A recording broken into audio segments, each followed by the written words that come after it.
So judging by our score now, we're 1-5, which puts us as tied for last. We came here to win as much as we could, and we're here trying our best, so we'll just kind of take it day by day. Smithy could steal across the wall with the blast cone. He's going to jump in. And Smithy gets it! The hope is alive as Team Liquid take down RNG. 一开始就觉得就能拿1胜就拿1胜，但是没想到变成6连，所以是非常惊讶。Swallow gets away. Yasuo in the front line gets 2. All of the Forge got from behind. Evos will not go quietly into the night. Keep your eyes on Reckless. He's caught. He's silenced. He's feasted, but he's not dead yet. Finally, Xiaohu takes him down. Ole goes down. Double F follows. Nobody from Kingzone dies. I'm definitely having fun this tournament. He's slow. My pets. I have to kill him. He was gonna kill me. Sorry. I just hope we can win even more, so there's even more time to have fun.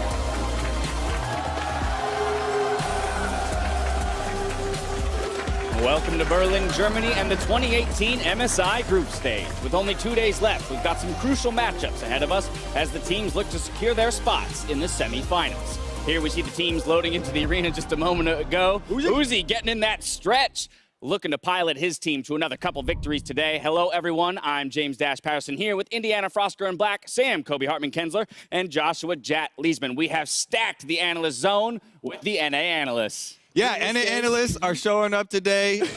Jat is showing up, and what are those? I may have forgotten my shoes. In Would it case be better anybody- to not have shoes on at all, or to have these on? I like to believe you just came in from like a sweet 2-hour run or Kobe, something. can you do this?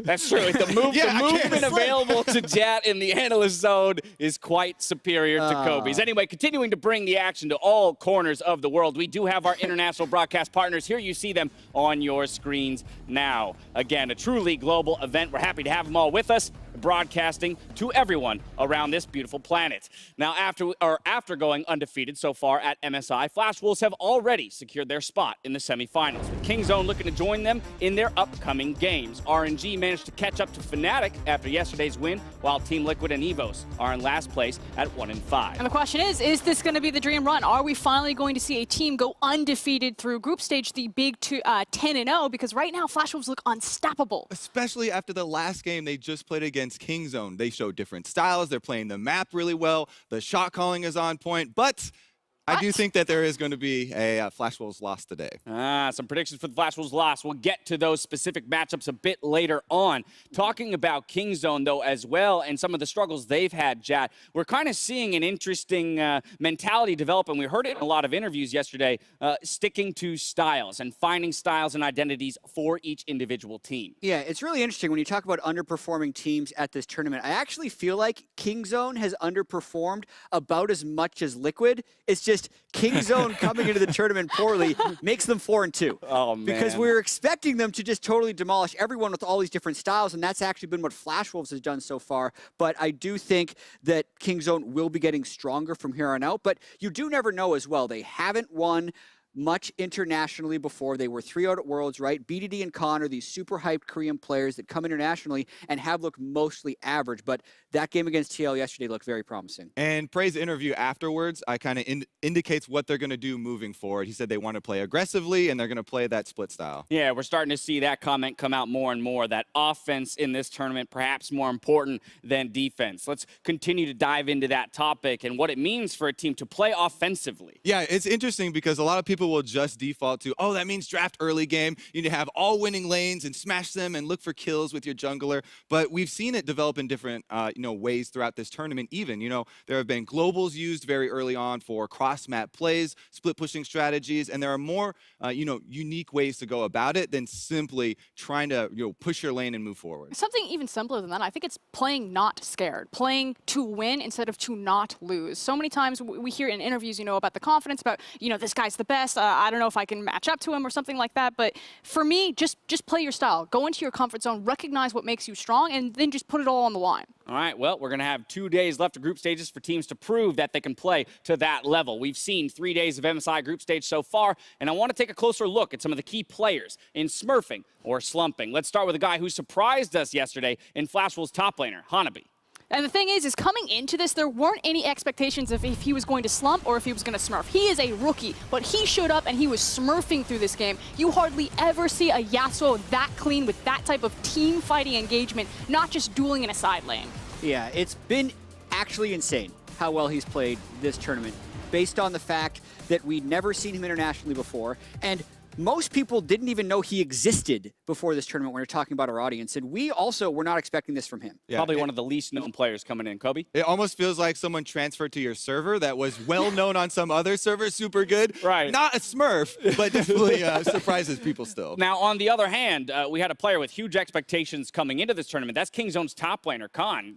Yeah, and I think he's had a bit of a hard time just adjusting to this environment. He was so comfortable in the LCK, confidence against everyone, saying every top laner in the world will bow before me. But when it actually came to execution in a lot of those games, he's had a bad Vladimir game. He said he was 3 out of 10 when he actually had kind of a better game, but a lot of inconsistency out of him, and by no means is he a top player at this tournament so far. And that's the thing, it's the way that he's failed on multiple styles as well. We would expect it that if Khan came in, he just played the tanks, that yeah, he would start to slow down. But like you're saying, he had some of those carry champions like the Vladimir, and he was unable to make it connect. And so I want to see him find his stride some more and really showcase that talent. Next up, I want to move to Fnatic's mid laner in Caps. Caps, I think everyone would agree, is definitely smurfing at this tournament. Praise has been thrown at him over and over again, and it is well-deserved. After the team talks so much about him maturing and, having a more consistent lane phase, he has also been playing the side lanes, getting solo kills on people. He actually has the most kills of any single person at this tournament.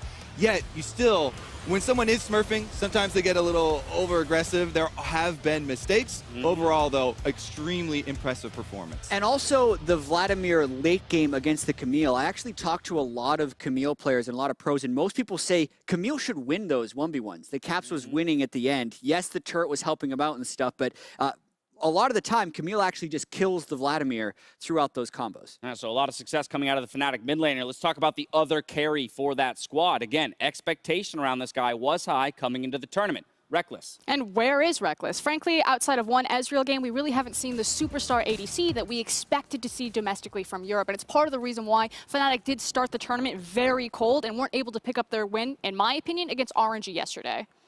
Yeah, you even look at that last team fight, the build not having a QSS, not necessarily stepping up in the right times, and finding the balance between playing his style, which is usually a safer laning phase where he can still get an advantage, and then team fighting, but he's having a really hard time turning the corner that he normally does in the team fight phase. The next player on the list is RNG's jungler, MLXG. MLXG, people have memed about it a lot, over the course of this tournament, but this is a guy who you feel like is smurfing and slumping simultaneously. A lot of times in the games, he'll come up with huge individual plays, that can win a whole team fight or win an objective for your team. But so far this tournament, overall, he has been slumping because there have been more mistakes from him that have actually lost his team the game. So we're definitely looking at him for kind of the turnaround. And the Nocturne game is certainly going to stand out to a lot of people. He had a lot of bans thrown at him, but specifically when he does get those power picks like the Trundle, like the Olaf, he's still not making the same impact that pretty much every other jungler in the tournament is making, which is just complete night and day difference from his playoffs performance domestically. All right, and finally we have Flashwolves AD carry, Betty. Yeah, and this guy definitely smurfing. We had a segment at the start of MSI group stage talking about the big 480 carries that were coming in here. He wasn't part of that club. So he made his own club, and it's only for the best 80 carries at MSI. Yeah. 15.5 KDA this guy has. No the one else best is invited, CST. Jet. It's only Betty. He gets to have as much fun as he wants. No one's going to come trap him in conversations he doesn't want to be a part of. He can just continue to be a great 80 carry who was #1 in the Korean solo queue ladder later, put in a ton of work throughout the year, and we're seeing the benefits. Maybe he'll invite Sword Art. This there you go. Yeah. Sword Art 80 carry. It's an 80 carry. All right. You get to bring a +1 as an 80 carry. Oh, there you go. The +1. My duo could come. Now, you've heard our opinions on some of the players here at this tournament. We'd also like to know who you think is the MVP of the group stage. Hit us up using the hashtag MSI2018, and we'll highlight your answers throughout the final days. Today's schedule, though, in our first 2 games, we've got the top 4 teams facing each other, starting with Kingzone versus RNG. From there, Team Liquid and EVOS look to secure a much-needed win before we start with today's second set of games. And ultimately, today is just a kick-ass set of games. I can't think of any more hype matchups than possible. We've got EU versus NA, and it could all be on the line if it's make or break for TL, because if they win earlier on in the day, they must win that Fnatic game. Yeah, you're saying EU versus NA all the way at the end of the day. Before that even, the hype matchup between the 1 and 5 teams, this is kind of the point in the tournament where you feel like the ones at the bottom have to make their run now if they're going to make a run. Yeah, and when I saw the schedule, 5 of the 6 games to me are must-watch matches because of the implications, because of the way that it could really swing in any direction. Doing predictions for this, to me, was a nightmare because there are a lot of games where I'm thinking it's like 55-45, and I'm trying to formulate in my head, so how do I make a compelling argument for this team to beat this team? Because that's kind of how you do predictions. Right. And it was hard. So many of these games were a bit of a toss-up. Yeah, saying anything definitively here on this day is going to be quite tough. Of course, I'm looking at RNG's schedule as one of the tougher of the day, playing both the 1 and 2 slots right now in the standings. And it's just a question if RNG are done getting smacked around, if they're finally going to step up and showcase what they did domestically, because we keep talking about, pretenders and contenders, who's actually going to go back into their form. RNG have yet to show up on this international stage. Now, as usual, our analysts have made their predictions for today's game, so let's go ahead and check out their picks. Throwing up for all 6 games. We are identical across the first 3, predicting that Team Liquid will pick up that much-needed win against EVOS. Kobe trying to salvage it for guest here with that one Team Liquid call at the end of the day. And, of course, we have a couple differences in that RNG Flash Wolves discussion. So let's hit that game 4 real quick. So I'm the only one that thinks the 6-0 team is going to continue winning. But that's then assuming that they're going to go 10-0.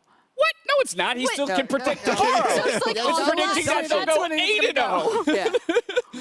All right, for RNG, I was thinking Uzi and Ming are better players, and they're going to show it in this game. In addition, we talked about MLXG and how many bad performances he's had.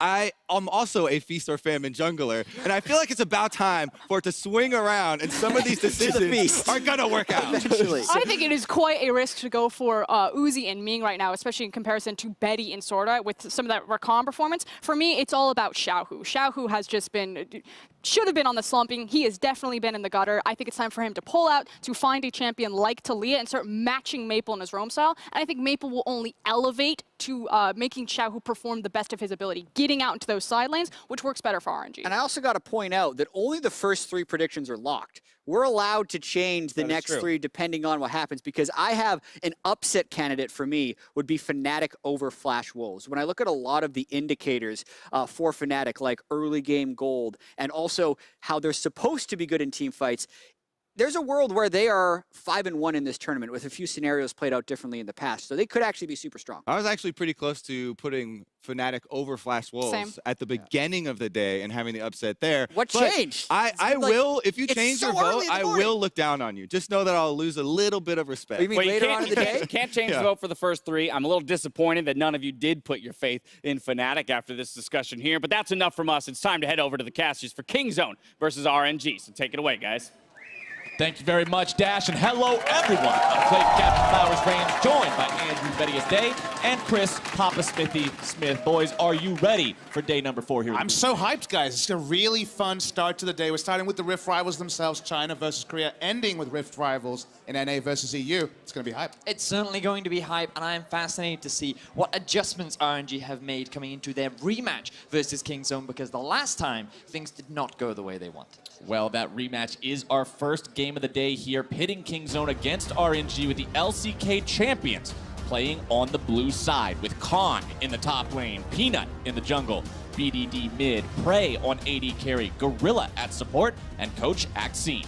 On the other side of the rift, we have RNG. In the top lane is Letme, their jungler MLXG, mid laner Xiaohu, AD carry Uzi, support Ming, and Coach Hart. I'm happy that you mentioned the last time, because the last time, Vedius, it was a rough time for the Chinese fans. The early game, from there, the Graves invade, you'll remember, around the top side, parlayed into almost a smothering of this superstar Chinese squad. And the level 1 here, I think, is going to be fiery, because if we judge Kingzone by their last performance, they're definitely looking to return to their aggressive roots. Yeah, I really want to see more of these creative picks from Kingzone, because they have had quite a wealth of different champions. 5 different champions over 6 games.